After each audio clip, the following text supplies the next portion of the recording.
Hello, my name is Robert Pietzcker. I'm Deputy Lab Leader of the Energy Transition Lab at Potsdam Institute for Climate Impact Research, and I will present you the insights we gained in ECEMF about pathways to climate neutrality. More concretely, I will discuss insights we gained from a model comparison exercise we did with a number of full system energy economy models that really cover all the energy flows inside the EU, about how the EU can achieve climate neutrality by 2050. The main aim is to provide a solid knowledge base for both policymakers and business to determine, like we do this by determining robust strategies and identifying upcoming milestones and bottlenecks.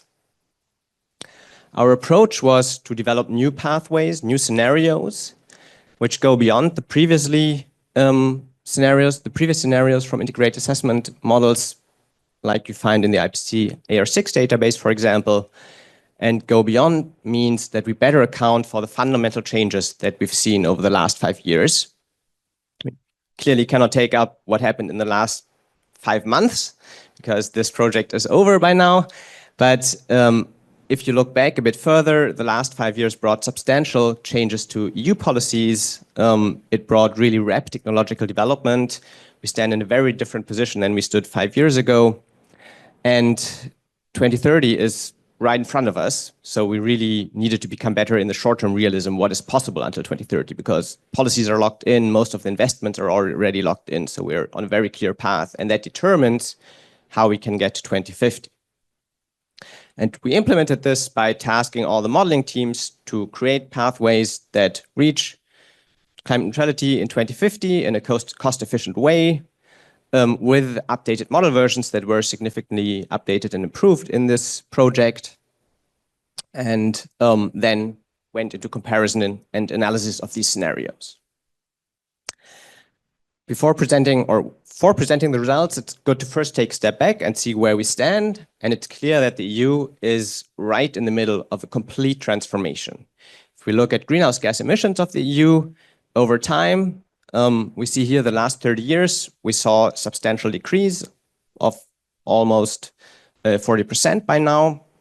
The data is always lagging a bit behind. By now we're back at close to 40%. And clearly this was not all driven by mitigation policies. So for example, we had in the early 1990s, the disruption of industries in the Eastern member states that are by now member states. We had the financial crisis. So these are emission reductions that decreased welfare, so we're not looking to reproduce this, but we also see a number of really important climate energy packages that drove this continual mitigation trend. Namely, you have the Climate Energy Package 2020-2020, you then had the 2030 Climate and Energy Framework that set a target for 2030, and then the EU Green Deal and the EU Climate Law that set the minus 55% target for 2030 and climate neutrality by 2050. Very ambitious packages with lots of policies behind them that drove emission reductions until now and that continue to drive them. And if we look what the models tell us about how this can proceed to climate neutrality, you see, yes, they all produce scenarios that reach climate neutrality by 2050. So briefly explaining what I'm showing here. We have a number of models to not confuse you with many differently colored lines. We always show funnels showing the lower and upper quartile in gray here. And then the black line is the median model. So the model that sits right in the middle. And as I said before, all models manage to show feasible pathways to climate neutrality by 2050. This is reassuring that we're not on a task where our tools tell us, no, this is even from the techno-economic side impossible. It doesn't tell us about political realities. Clearly, we cannot model them. So whether we will achieve this is an open question. But the models tell us there are pathways with plausible transformations happening and plausible investments happening that bring us to climate neutrality. Now, I wanted to give you some general insights into how we can get there. A few robust aspects that we identified in these pathways to climate neutrality. First of all, you see a kink. So for 2040, all of these models show stronger emission reductions than you would get if you draw a linear line between your 2030 and your 2050 targets. So we didn't tell the models what to do in 2040, but just trying to get to 2050 and then having stock and flow dynamics, investment dynamics, and so on in there tells us we should go a bit deeper than this linear interpolation in 2040. But also, if you compare this number to other studies, it is a bit less ambitious than the 90 to 95% target by the ECEMF, the European Scientific Advisory Board on Climate Change. And this is mostly due to two reasons. On the one side, our numbers here include the bunkers effect, and the ECEMF in their headline numbers didn't, and this makes roughly 1 to 3 percentage points, which brings them closer together. And secondly, these scenarios I'm showing here are purely techno-economic. So they do not look at the EU in the global world as what should it do based on previous emissions, but only looks at how do we get from where we stand to climate neutrality. Whereas the ECEMF, they explicitly took into consideration fairness aspects, looking at emissions in the last 100 and 150 years. The second aspect that we found robust across all the models, and that surprised me, was that there is one core strategy. It's not like the only one, but a core strategy taken by all the models is direct electrification using renewables-based electricity. And this is different from what I've seen in model comparison exercise 15 years ago or 10 years ago, where you had much stronger model fingerprints that were really more distinct and models choosing completely different paths into the future. And by now we see the models, they're still different. They still have quite a number of different assumptions and results also. But the one thing they agree on is the largest effect comes from direct electrification with renewables. To go a bit more into this, let's first look at the electricity sector, and we see continues the successful transformation and decarbonizes before 2040 in these climate scenarios. These are electricity supply CO₂ emissions over the last 30 years, and we see we have reduced emissions by more than half since their peak in 2007. I think it's good to realize that we really, on the power sector, we did more than half of the work. Like the rest will be still challenging, and there will be increasing challenges from integration, but we've come a long way from where we stood 15 years ago. And according to the models, if we follow a path to climate neutrality, then this will continue in a similar way.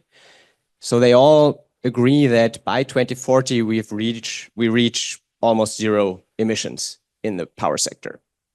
Some even, or most actually do see net negative emissions from biomass and CCS, but it's clear that overall emissions will at least go to zero. Just picking up something I came across a few weeks in the media, this red cross here, that's 2038. And that is the latest timeline for when the first EPR nuclear power plant will be operational in France, if completed without further delays. So once it's there, it will produce emission-free electricity. That's great. It's really helping. But it does not help to bring down emissions until this point. What happens in the next 15 years, how we get to 2040? If we set on nuclear, this will be too late, because the country that has done this a lot of times and is doing it with all force are not managing to be faster. Luckily, the models tell us, well, actually, the main emission reductions we will see over the next decade, and that we've seen in the past, is continuing the rapid expansion of wind and solar, which we have managed over the last 10 years.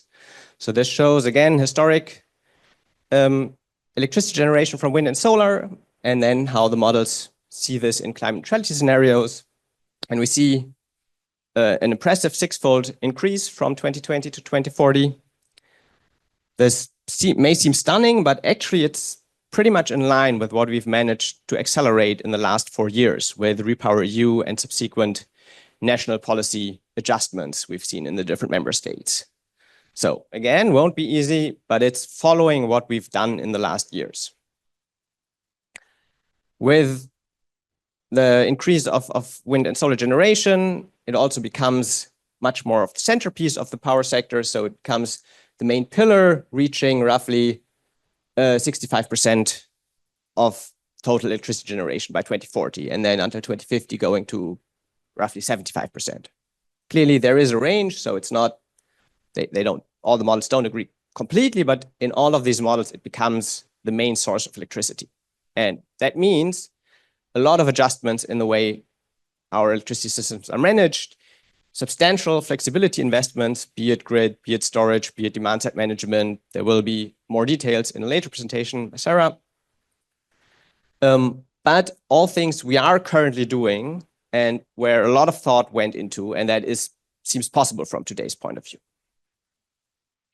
Now, we get all these emission-free electricity. What do we do with this? Well, luckily, we find that direct electrification is the cornerstone of climate neutrality. This is the share of electricity in final energy. How much of the energy we use in our homes and our factories is in the form of electricity. It has been slightly above 20% for the last decades.